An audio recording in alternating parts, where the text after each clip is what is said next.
मैं हमारे पास इतने एरोमेटिक मेडिसिन प्लांट्स हैं और कुछ तो इतने रिप्यूटेड हैं कि आयुर्वेद और यूनानी में 4000 साल पहले से यूज़ हो रहे हैं। उसी में एक प्लांट आप देख रहे हैं, ये आटम फ्लावरिंग है। जो ही सितंबर अक्टूबर का महीना आता है, ऑटम शुरू होता है, उस वक्त इसकी फ्लावरिंग होती है, ना कि बसंत में, ना कि स्प्रिंग सीजन में। और आप देख रहे हैं ये ब्लू कलर का, डीप ब्लू कलर का ये फ्लावर है, इतना हसीन है, घंटी की शेप का। और अंदर में इसमें स्पॉट्स हैं, वाइट स्पॉट्स भी नज़र आ रहे हैं पेटल्स में। और इसीलिए इसके नीले रंग के कारण ही इसका जो हिंदुस्तानी नाम है नीलकंठ है। कंठ होता है गला, तो इसका जो नीलापन है इसके नाम से इसका नीलकंठ। लेकिन संस्कृत चूंकि पुरानी लैंग्वेज है, उसमें इसका नाम है त्रायमान, संस्कृत में त्रायमान। और हमारे पहाड़ी इलाके में कुछ लोग इसको बोलते हैं कड़ू।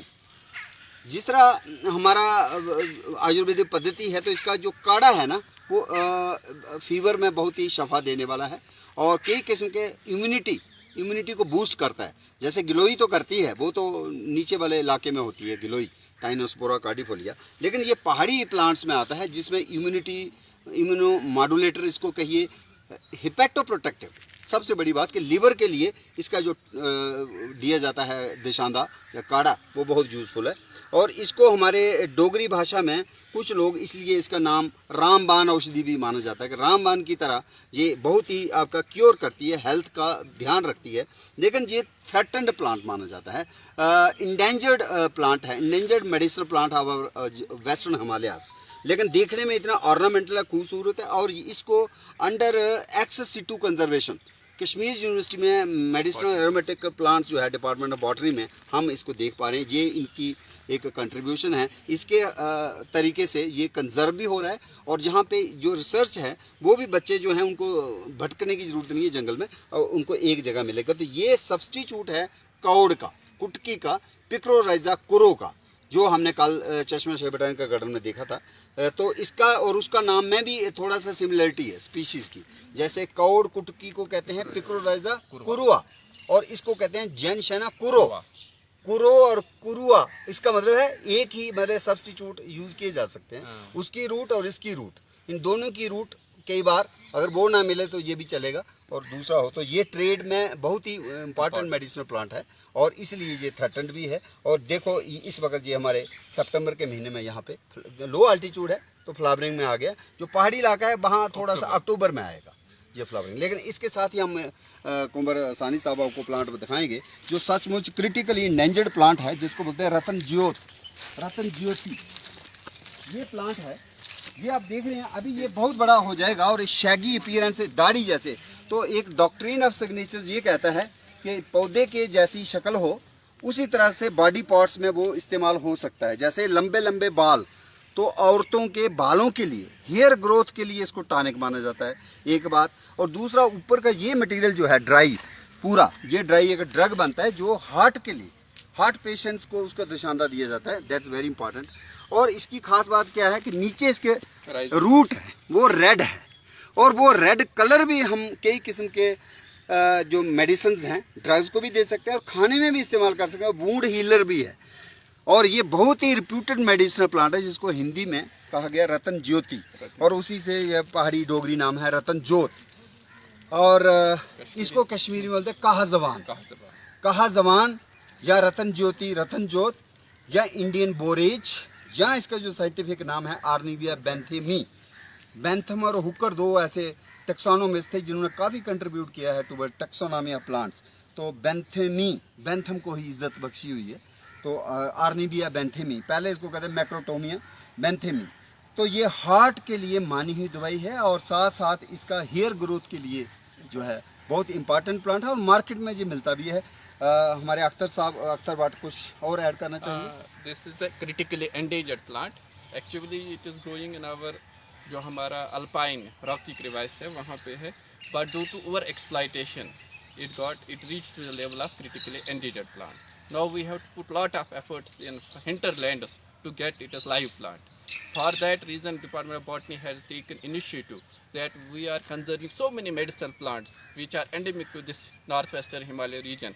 We are conserving them under ex situ mode in this botanical garden.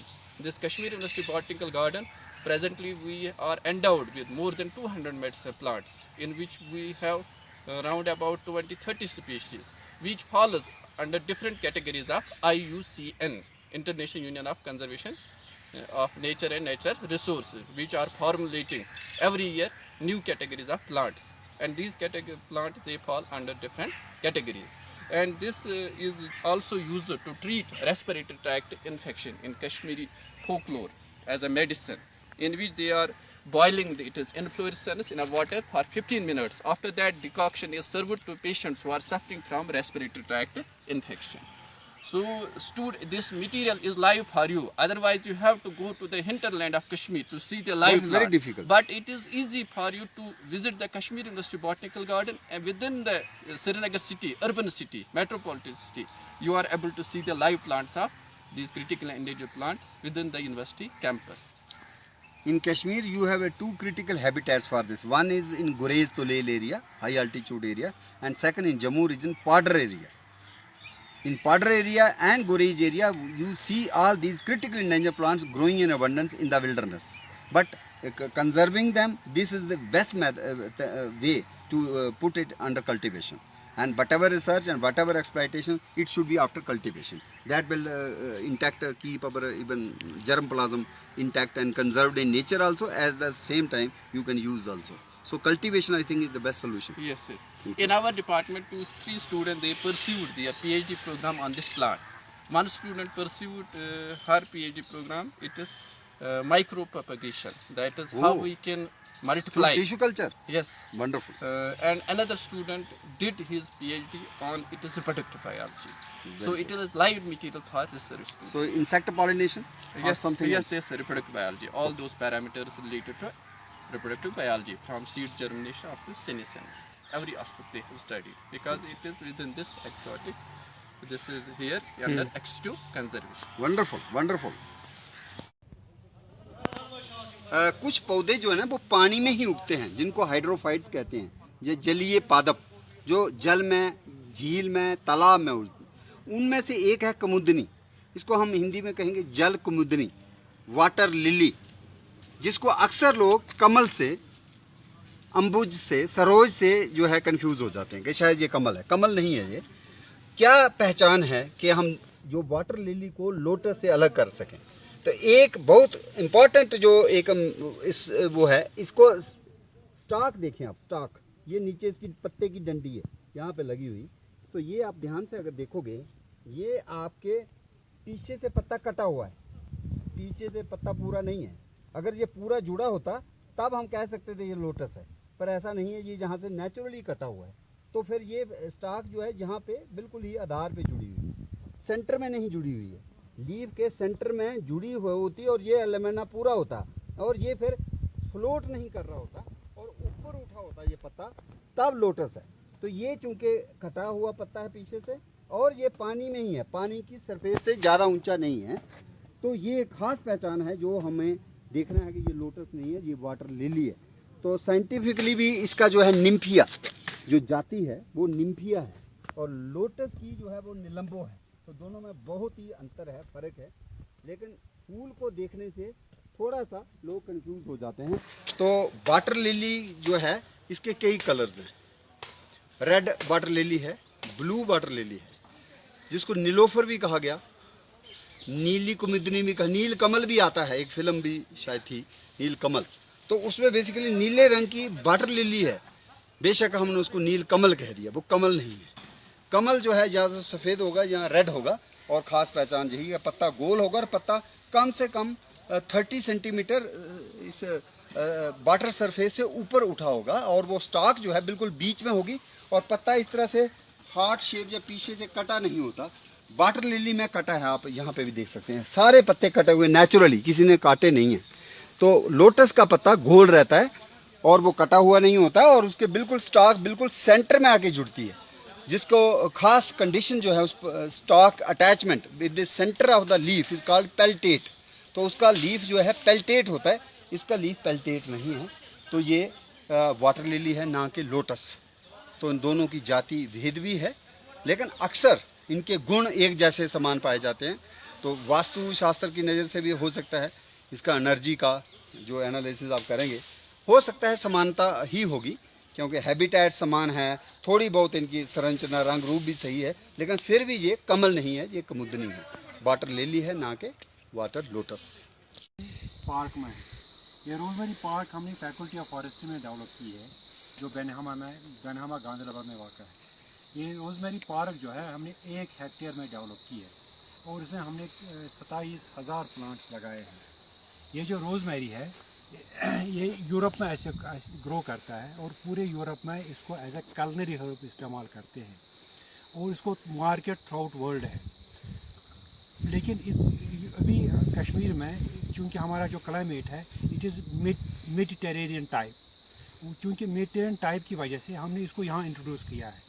और इसका इंट्रोड्यूस करने की वजह यह है ताकि ये लोगों के लिए जो ऐसी ज़मीनें हैं जहाँ वो कुछ भी नहीं उगा सकते हैं, जो वेस्ट लैंड्स हैं, जैसे ये हमारे पास वेस्ट लैंड है जहाँ कुछ नहीं उगता है, लेकिन इसको हम सक्सेसफुली यहाँ पर ग्रो कर सकते हैं as an to develop waste land and to develop as a startup इसके लिए क्योंकि इसमें से कई चीज़ें निकलती है। जस्ट अगर सिर्फ इसका पत्ता जमा करेंगे, उस पत्ते को इस्तेमाल करके हम एज ए हर्बल टी इस्तेमाल कर सकते हैं, उसको हम एज ए कलनरी हर्ब इस्तेमाल करते हैं। इसके अलावा इसका रोज़मेरी ऑयल भी निकलता है, जैसा आप पीछे देखेंगे, पीछे हमने इसका ये डिस्टिलेशन यूनिट भी इसका है, 100 kg का डिस्टिलेशन यूनिट है। इस पूरे हर्ब को हार्वेस्ट करके इसको इस यूनिट में डाला जाता है और इसमें इसका हार्वेस्ट किया जाता है ऑयल, और इसमें रिकवरी रेट जो है 1% के करीब है, यानी कि 1% इसमें ऑयल निकलता है जो रोज़मेरी ऑयल है। और rosemary oil it has been proved to be a potent hair oil, जो हेयर फॉल के लिए इस्तेमाल होता है या इवन हेयर ग्रोथ के लिए इस्तेमाल होता है। इवन सम साइंटिस्ट से just by smelling rosemary you can improve your memory just by smelling, और फिर खाने की तो बात ही नहीं है। बहुत खूब। तो इस तरह से हम ये यहाँ पर हमने डेवलप किया है ताकि जो फार्मर्स हों या ऐसे ज़मींदार हों जहाँ उनको कुछ भी नहीं उगता हो, वहाँ पर रोज़मेरी उगा दे। रोज़ मेरी जो है इसका बोटानिकल आइडेंटिटी जो है रोज़ मेराइनस ऑफिसिनालिस है। तो कश्मीर में हमने हर जगह रोज़मेरी और लेवेंडर तो देखा, लेकिन जिस खूबसूरती से इन्होंने यहाँ पे डिज़ाइन किया हुआ है, ऐसे भी आप टेरेन देख रहे हैं, कोई इतना पानी भी नहीं है, हालांकि इसको पानी तो चाहिए भी नहीं ज़्यादा, लेकिन डिस्पाइट दैट थोड़ा पत्थर भी है, तो they have really made it heaven by introducing the rosemary or Rose marinus officinalis, high yielding essential oil, high yielding crop है, एरोमेटिक क्रॉप है। तो मुझे लगता है लोग जो हैं फार्मर्स इसको ग्रो करते हैं शौक से, और काफ़ी ज़्यादा, जैसे पर्पल रेवोल्यूशन की बात होती है जो भद्रवा में अंडर अरोमा मिशन हमारे CSIR की जो Indian institute of integrative medicine है उन्होंने शुरू किया है पर्पल रेवोल्यूशन, तो मोस्टली हम लेवेंडर को ही फोकस में रखते हैं, लेकिन ये रोज़मेरी जो है इक्वली इंपॉर्टेंट है और उसी तरह की क्लाइमेट में ये ग्रो कर सकता है। तो this is another promising crop for the farmers also and for the herbal oil industry. बिल्कुल। तो ये आप देख रहे हैं कि यहाँ पे कुछ नेचुरल प्लांट्स भी हैं। तो एक नेचुरल प्लांट आप देख रहे हैं, अगर इसकी तरफ आप इशारा करेंगे, ये एक आर्टिमिजिया है। तो बेसिकली आर्टिमिजिया की बहुत सी स्पीशीज़ हैं। तो ये आर्टिमिजिया स्कोपेरिया है। ये सूखा है, ये जम्मू में भी मिलता है, और जम्मू में खासकर, कश्मीर में तो शायद हमने नहीं देखा, लेकिन जम्मू में जितने भी बुकेज होते हैं, फ्लोरल बुकेज जो ब्राइडल मैरिज सेरेमनी में यूज़ होते हैं या फंक्शंस में यूज़ होते हैं, उसमें आधा बुके जो है इसी से भरा होता है। तो ये एक्सट्रैक्ट किया जाता है। हालांकि क्लाइमेट चेंज के हवाले से अच्छा नहीं है, क्योंकि कहीं ना कहीं ये कार्बन फिक्सेशन कर रहा होता है प्लांट, लेकिन इसकी कोई इतनी ज़्यादा वो भी नहीं है लाइफ, 1-2 साल रहता है, लेकिन नीचे से ये फिर सप्राउट कर जाता है। तो कई कहते हैं कि ऊपर से हम ले रहे हैं स्टेम, तो नीचे से ये सप्राउट करेगा। इसमें इतना सेंटोनिन कंटेंट नहीं है। तो जैसे हम कल भी बात कर रहे थे आर्टिमिजिया की, जो बेस्ट जिसमें सेंटोनिन कंटेंट पाया गया वो हब्बा खातून जो है 16th सेंचुरी की जो माउंटेन पोइटेस है, वो गुरेज में उसकी शादी हुई थी, और चांदाहरा इधर पामपोर की रहने वाली थी, जो 16th सेंचुरी पोइटेस है जिसको कहते हैं हब्बा खातून। उसका बचपन का नाम था जून। तो एक आर्टिमिजिया जो उसके नाम से है, जिसको वहाँ पे जून ही कहते हैं गुरेज में, दाबर में शीना लैंग्वेज है उनकी। जून इसलिए कि उसकी सिल्वरी अपीयरेंस है। तो वो प्लांट जो है हाईली एरोमेटिक है, किश्तवाड़ में भी होता है। और मैंने जैसे बताया था कि भाई बस में अगर बैठा है कोई उठा के उस सैंपल को, तो सभी सवारियों को पता चल जाएगा कि कोई जो है शेषकी, word has come from Sanskrit, शेषकी, तो इसलिए उसका हिंदी शेषकी हो गया। ये मुरिन कहते हैं। कल हमने वो चश्मा शाही बटांकागढ़ में देखी भी थी, सिल्वरी अपीयरेंस, तो वो भी है। लेकिन जो एक और है यहाँ टेटवन, अभी हमारे हाथ में थी पीछे, जो वाइट होरी ग्रे कलर था उसका, तो उसको भी टेटवन बोलते हैं। एक आप जब हम कश्मीर यूनिवर्सिटी में थे, एक और आर्टिमिजिया जो एंडेमिक है इस एरिया में है, वो और कहीं नहीं मिलती, एंडेमिक टू कश्मीर हमारे यहाँ से अलॉन्ग LOC बारामूला वगैरह में मिलती है, जो गुरेज में मिलती है, उसको बोलते हैं वीरी टेटवन। वीर जो है वर्ड है विलो के लिए, सेलिक्स को कश्मीरी लैंग्वेज में वीर, तो वीर से है टेटवन क्योंकि आर्टिमिजिया है। तो लेकिन कैसी आर्टिमिजिया है, सबके आप देखिए ध्यान से अगर, तो इनके पत्ते जो हैं कटे फटे होते हैं, है ना, ये पत्ते जो हैं दे आर डाइसेक्टेड। ये देखो पत्ते ध्यान से देखोगे, मोस्टली आर्टिमिजिया का करेक्टर है कि दे आर एरोमेटिक। अगर ऐसे आप थोड़ा स्मेल लेंगे तो खुशबू रहती है, हालांकि इसमें थोड़ी कम रहती है स्कोपेरिया में। इसको हम जम्मू में झाऊ बोलते हैं, झाऊ है बेसिकली, तो लाल झाऊ झाऊ करके इसका नाम जो लोकल डाला है आर्टिमिजिया स्कोपेरिया। लेकिन जो मैं बात कर रहा हूँ, जो सबसे हाईली एरोमेटिक सेंटर रिच वो है आर्टिमिजिया मैरिटिमा या ब्रिविफोलिया। दूसरे नंबर पे आया आर्टिमिजिया एब्सिंथियम, जो हमारे इधर बड़गाम के पहाड़ों में ड्राई एरियाज में यहाँ पे भी हो सकती है, इंट्रोड्यूस होगी, वो भी होगी। लेकिन ये जो अनूप जी हैं हमारे पास, अनूप राज जी, और बेहतरीन इनकी नज़र है, पैनी नज़र है, ये इसको देख के थोड़ा अट्रैक्ट हुए हैं कि ये क्या चीज़ है। तो ये पूछ रहे थे कि आर्टिमिजिया तो ठीक है, लेकिन इसके ऊपर क्या है। तो ये बेसिकली आप ध्यान से देखोगे, हम तो ऐसे कहते हैं जैसे किसी एक किस्म का तारा का एक्सक्रीटा है, हमारे डोगरी लोकल लोग बोलते थे, बट बेसिकली अगर scientifically speaking this is an ऊथिका।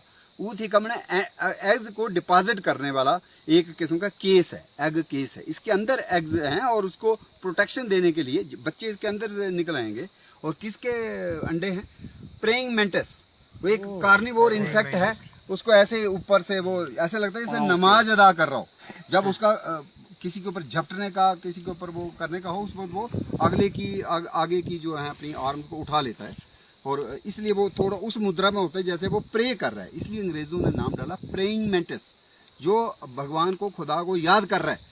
और उसी खुदा करने में इसमें अगर शिकार इसके सामने है तो वो झपट के इसको खा जाता है। इसकी हैबिट जो है, हर्बीवोर तो है नहीं, शाकाहारी तो है नहीं, खाना तो मांसी है, तो कोई कीड़े को खाने वाला जो प्रेइंग मेंटिस है, ये उसका घर है, जिसको ऊथिका है। इसके अंदर फीमेल ने अंडे दिए हुए हैं, तो अभी ये हैच करने, इसको हम ऐसे ही छोड़ देंगे, बेशक हमने डिटैच कर दिया, अभी भी यहाँ से मैच्योर होंगे। तो बायोडाइवर्सिटी कंजर्वेशन में ईच एंड एवरी ऑर्गेनिज्म जो है उसका अपना एक रोल रहता है। तो जैसा आज हम इस आए फैकल्टी में, और हमारे प्रोफेसर ऐसे गंगू साहब ने आपको रोजमेरी पार्क का तो दिया ही, लेकिन जो हम नीचे देख के आए unique cheese, this is I think for the first time after gap. बहुत पहले अंग्रेजों के टाइम में, शायद डोगरा रूलर्स के टाइम में थोड़ा बहुत हुआ होगा चिलगोजा के ऊपर काम, लेकिन बढ़िया जो इंट्रोडक्शन है किश्तवाड़ फॉरेस्ट डिवीजन में शुरुआत हुई थी। और जब TH मसूदी थे तो उन्होंने मेरे से बात भी की, तो मैंने बोला कि किश्तवाड़ फॉरेस्ट नर्सरी से आपको मिल सकते हैं, कुछ पौधे लाए गए। उसके बाद आपने जो बेहतरीन काम किया है, तो चिलगोजा की सैपलिंग्स रेज की, ये भी हमें एक बहुत अच्छा आपका क्रेडिट है इस बात में। और एक ऐसी जो एंडेमिक पाइन है, north western Himalaya part of Himachal में वो मिलती है, और ये जो है ये उसकी सीडलिंग है, चिलगोजा पाइन। और ये अनूप जी आप पकड़े हैं प्रेइंग मेंटिस को, इसको क्यों कहते हैं चिलगोजा? बेसिकली कश्मीर में, जम्मू कश्मीर में पर्शियन इन्फ्लुएंस बहुत है। जैसे हमने मुगल गार्डन देखे तो उनमें वो चौरस होना, और जिस तरह के पानी की कैस्केडिंग इफेक्ट है, उस तरह का जो बहुत सी चीज़ें, जैसे समाबार हम बात कर रहे थे कि चाय उसी में परोसी जाती है, वो भी पर्शिया में भी ऐसा ही है। फिर एक और बीज जो है शादीशुदा शादियों के समारोह में उसको एज इंसेंस, वो भी आपको लेना चाहिए। ये ध्यान आया, इसवंत बहुत इंपॉर्टेंट है, मार्केट में मिलता है, काला सा बीज होता है, और उसकी सुगंध जो है महक से ही नहीं भर, एंटी बैक्टीरियल है, एंटी वायरल है, और हेल्थ बेनिफिट्स के लिए बहुत से लोगों ने अभी जो ईरान वगैरह में और पाकिस्तान में भी उन्होंने ये दावा भी किया, इवन कोविड कोरोना में भी उसका जो फ्यूमिगेशन करनी चाहिए घर में, तो कोविड कोरोना का जो इन्फेक्शन जो है वो रेट भी सप्रेस हो जाता है। वो प्लांट बड़ा ज़रूरी है, तो उसको बोलते हैं इसबंद। मैं बात कर रहा था कि पर्शिया से क्या क्या कश्मीर में आया, तो चिलगोजा का नाम भी पर्शिया से जुड़ता है। वो क्यों कि गोजा होता है एक किस्म का कंटेनर, यहाँ तो कौन को हम कहेंगे, गोजा जो है चिल 40 को कहते हैं। जैसे यहाँ पे सर्दियों के भी 3 नाम हैं, चिल्ले कलां 40 दिन का होता है, चिल्ले कलां के बाद जो दूसरा खुर्द होता है, चिल्ले खुर्द होता है, वो कितने दिन का होता है? 20 या 21 दिन का होता है। फिर चिल्ले बच्चा थर्ड होता है, जब बहुत कम फिर सपरिंग आने शुरू हो जाता है, तो चिल डिनोट्स 40, नंबर्स 40। तो जो हमारे बुजुर्ग थे जिन्होंने देखा कि इसके कोण में काउंटिंग की होगी उन्होंने अपने हिसाब से, कोई ज़रूरी नहीं है एग्जैक्ट 40 ही निकले, 38 भी हो सकते हैं, 44 भी हो सकते हैं, वो ध्यान से करेंगे, but they made some general एक ऑब्जर्वेशन कि 40 सीड वाली चीड़ है ये, so it got its name chilgoza, chilgoza, otherwise न्योजा नेजा भी कहते हैं। और साइंटिफिक नाम जो है गेरार्ड एक बॉटनिस्ट हुए जर्मन, तो बहुत सी जर्मन जो हैं दे हैव वर्कड हियर, जैसे क्लटर बक थे जिन्होंने हमारी फॉरेस्ट की जो लाल चौक है वहाँ पे स्टोन बिल्डिंग का जो ओरिजिनल 1940 के आसपास हुआ था, तो जितने भी हमारे कंजर्वेटर रहे हैं वो सारे यूरोप से थे, बहुत जर्मन्स भी थे और ब्रिटिशर्स भी थे।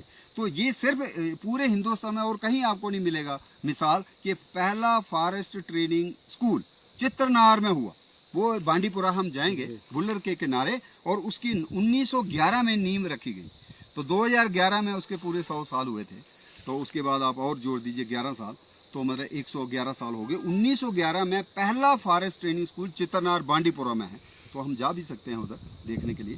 तो ये चिलगोजा जो है एंडेमिक पाइन है जो सिर्फ पार्ट ऑफ हिमाचल, किन्नौर, पांगी और फिर हमारा आ गया ये पाडर का इलाका, किश्तवाड़ का इलाका और थोड़ा सा अफगानिस्तान का इलाका, जहाँ ये नेचुरली ग्रो करता है। और उसका सीड जो है मार्केट में है मेरे ख्याल में 4000 रुपये किलो, या इससे भी महंगा, 8000 रुपये किलो ना हो, काफ़ी महंगा एज ए नट बिकता है। जिस तरह से बादाम है, जिस तरह से ड्राई फ्रूट है, उसी तरह से इसका लंबा सा सीड होता है।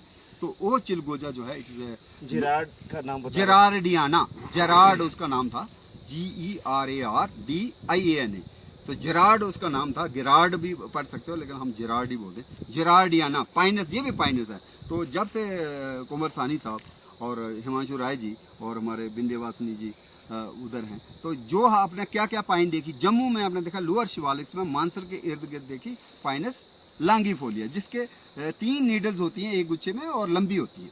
फिर आप जो ही आए थे पहाड़ के क्षेत्र में, अभी हम कल कहीं घूम रहे थे, तो जो पहाड़ों में ब्लू पाइन, हाँ उस दिन हम पंचैरी गए थे शायद, ब्लू पाइन उसमें 5 नीडल रहते हैं, लेकिन थोड़ा साइज उसका छोटा है और वो ब्लूश टिंज देते हैं, इसलिए ब्लू पाइन।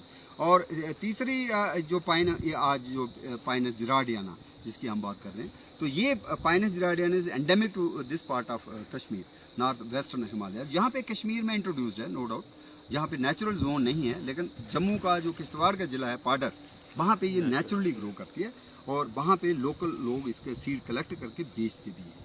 तो हिमाचल ने काफ़ी काम किया है, इसकी नर्सरी भी रेज की हुई है। अभी ऐसा काम यहाँ पे थोड़ा नेसेंट स्टेज पे है, अभी हम कर रहे हैं। और इसका पहला जो लार्ज स्केल पे कल्टीवेशन, प्रोपेगेशन, मल्टीप्लिकेशन का जो लिया है, ये हमारे गंगू साहब के इधर जो फैकल्टी ऑफ फॉरेस्ट्री है बेनीहामा गांधरबल में, ये इनको क्रेडिट जाता है।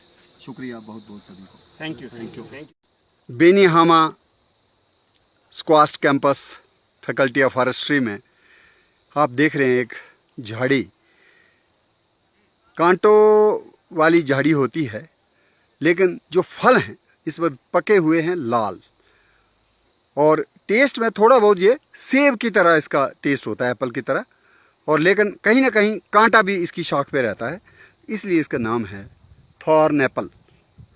और अंग्रेज़ों ने एक और नाम दिया हुआ है हाथॉर्न, HAWTHORN, लेकिन कश्मीर के लोग बोलते हैं रिंग कुल, और गोजर बकरवाल बोलते हैं रिंगा, और किश्तवाड़ के इलाके में जो पहाड़ी लोग हैं इसको कहते हैं पेंडाक। तो प्रोफेसर ऐसे गंगू हमारे बीच में हैं, head of the faculty forestry. तो इन्होंने इस तरह से प्रिजर्व किया हुआ है, एक तो इन्होंने रिफ्रैक्टरी साइल है, वेजिटेशन कम थी इस कैंपस में, एक तो इन्होंने इंट्रोड्यूस किए हैं यूनिक प्लांट्स, चिलगोजा, मेपल्स, मलबरी, साइप्रस, इवन देवदार, सिड्रस देवदारा। लेकिन उसके साथ साथ एक और खूबसूरत एक इनका इनिशिएटिव है कि जो यहाँ का लोकल फ्लोरा है उसमें ये क्रेटेगस सुंगारी का जो आप देख रहे हैं फूलों से, फलों से लदा हुआ है, फूल तो इसके अप्रैल मई में आते हैं, तो ये हरुद के वक्त ऑटम सीजन के शुरू होते ये पक जाते हैं, और ये मेडिसिनल श्रब है। इसके पत्तों को सुखा के आप चाय पियो, या फिर फलों का भी आप जूस बना सकते हैं, जो माना जाता है दिल के लिए बहुत अच्छा है, ब्लड रिलेटेड डिसऑर्डर्स के लिए बहुत अच्छा है। और कहीं ना कहीं कार्डियक अरेस्ट, अगर किसी को कार्डियक अरेस्ट हुआ हो या धमनियों में फैट जमा हो गई हो तो उसको खोलने में इसका जवाब नहीं है।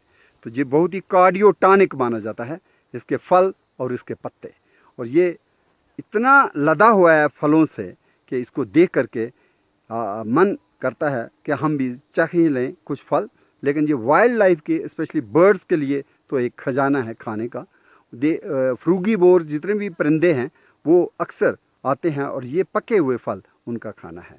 तो ये क्रेटिगस सुंगारी का हाथॉर्न, थॉर्न एप्पल, रिंगा, रिंगकुल या पेंडाक, ये जो नेचुरली ग्रो कर रहे हैं जबरबन हिल्स में और हमारे गांदरबल की पहाड़ियों में, और ड्राई एरिया का ये श्रब है, स्मॉल ट्री भी हो जाता है। तो this is very unique medicinal tree which stands preserved in the squash campus, Benihama.